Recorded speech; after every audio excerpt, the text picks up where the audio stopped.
Assalamualaikum warahmatullahi wabarakatuh. Salam sang sejati.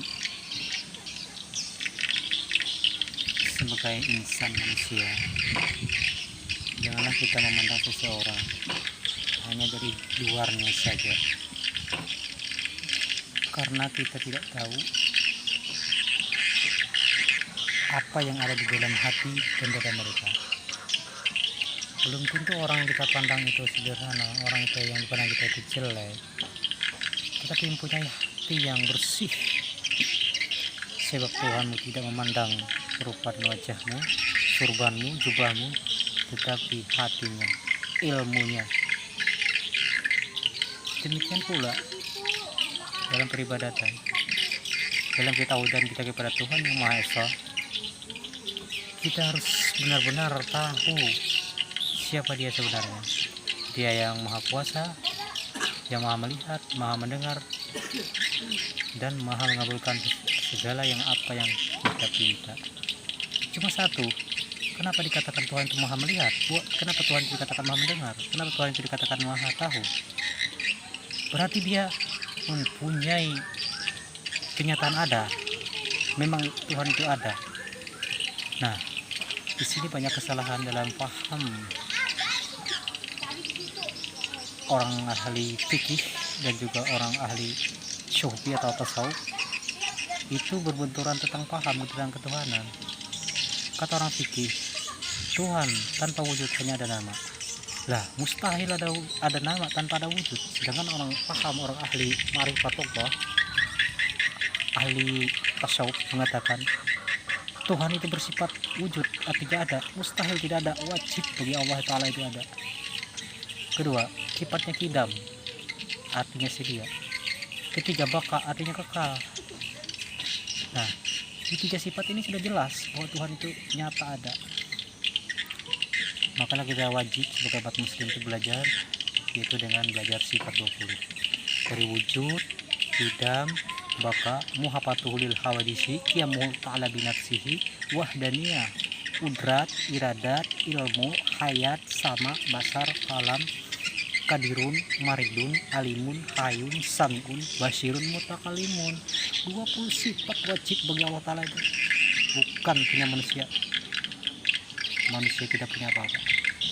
Manusia itu tidak ada sifat seperti itu, hanya hak mutlak Allah Ta'ala. Nah, cuma satu aja, dikunci sifat pertama, wujud, artinya ada.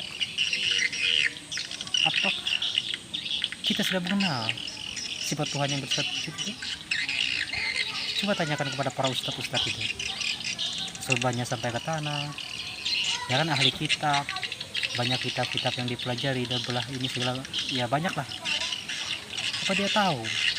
Belum tentu. Banyak orang yang beribadah yang tidak tahu siapa yang kepada siapa, kepada kemana dia beribadah. Begitu juga orang berselawat, selawat kepada Nabi, kepada Muhammad. Apa dia sudah tahu itu siapa Muhammad yang diselawatinya? Yang diselamatkan itu adalah Muhammad awal, Muhammad akhir.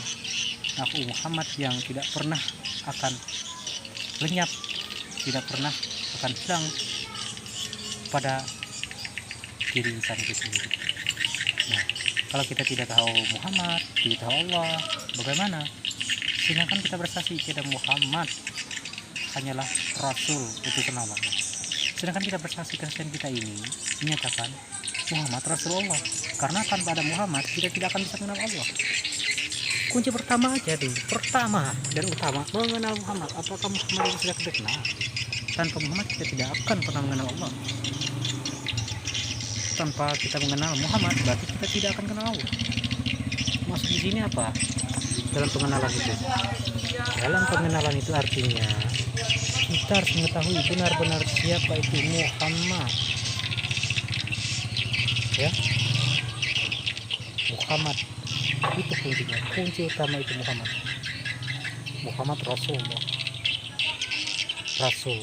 Sekali Al-Quran menjelaskan, tidakkah engkau memperhatikan bahwa kami ada utus seorang Rasul di antara kami? Rasul di antara kami. Ini kan kata jamak, kamu itu kita, kamu, kita semua ini dikatakan kamu. Apa kita sejaman Nabi Muhammad? Tidak. Lalu kita bersaksi bahwa sebenarnya Muhammad itu adalah Rasul. Nah, di sini kunci kita. Kalau di yang dikatakan Rasul Muhammad, Nabi Muhammad SAW itu kan Nabi Rasulullah, betul. Cuma yang kita saksikan saat ini siapa? Ya kan?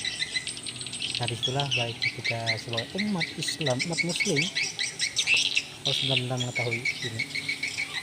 Ya bagi yang sepaham silahkan, yang bagi yang tidak sepaham tidak masalah. Di sini tidak ada paksaan. Ya, tapi dalam Al-Quran sudah Allah menjelaskan bahwa orang yang buta di dunia akan buta juga di akhirat. Dia akan tersesat dari jalan yang benar. Buta dia akan buta, tidak tahu sifat Tuhannya, apalagi wujud Tuhan. Sedangkan sifatnya aja kita tidak bisa kenal. Artinya dengan mengenal Tuhan itu ialah mengenal sifatnya yang saya sebutkan tadi. Salah satu contoh sifat 20, wujud artinya ada, itu kan salah satu sifatnya. Wujud artinya ada itu, Tuhan itu ada. Allah itu bersifat wujud, wajib bagi Allah ada. Sedia, baka, kekal. Nah ini Qiyamah ta'ala binafsihi, dia berdiri dengan sendirinya, tidak ada yang bisa, ya, Qiyamah ta'ala binafsihi.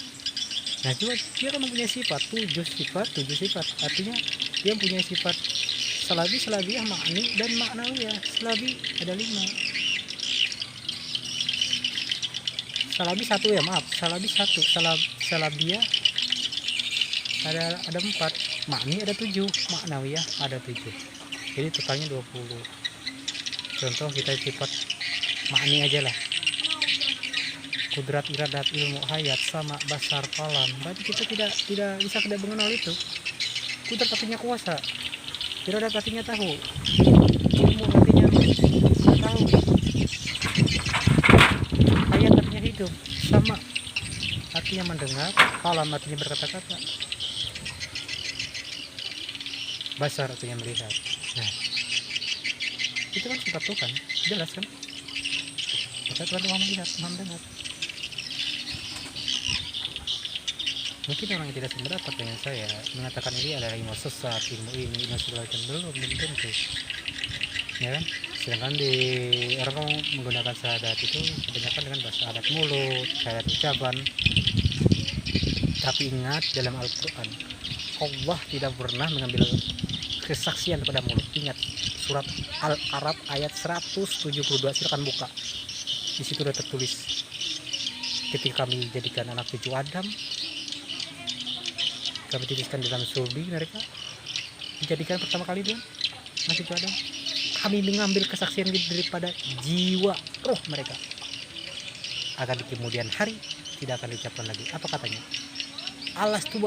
Alastu birabikum, bukankah aku Tuhanmu, kata Allah kepada ruh. Maka ruh jiwa itu menjawab, kalau balasnya benar engkau Tuhan kami.